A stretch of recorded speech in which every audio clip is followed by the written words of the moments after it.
Alright, silly people, here's the situation.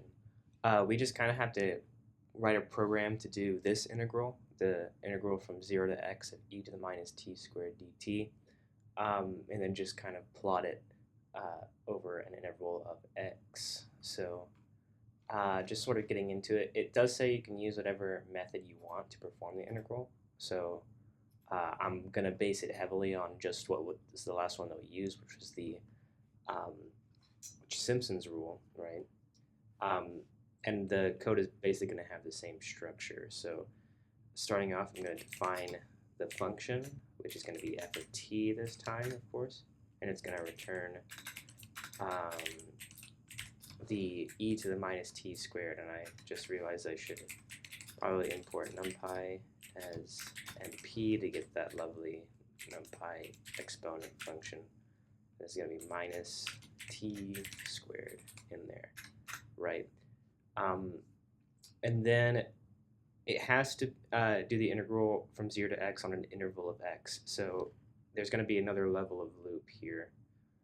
So I'm going to do for x in numpy a range.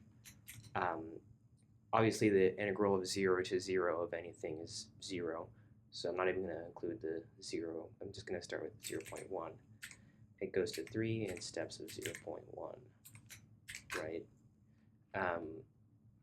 And so a is going to be the same for each of these trials. A is 0.0, and I think n can even be the same for each of these, all 1,000 for some pretty high fidelity graph, or high fidelity enough anyway. The b is what's changing, so b isn't b anymore, b is x, and h will be dependent on that. It'll be x minus a over n. And then after that, the code is pretty much the same. It's going to be this stuff here again, except all tabbed to level forward. So I'm just going to grab this and stick it here. Again, I'll tab it all forward this time, so this should be here.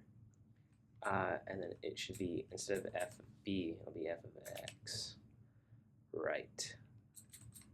That looks good. And then instead of printing out the values, let's put it all in a list and print it all out at once. So I'm going to call the list E.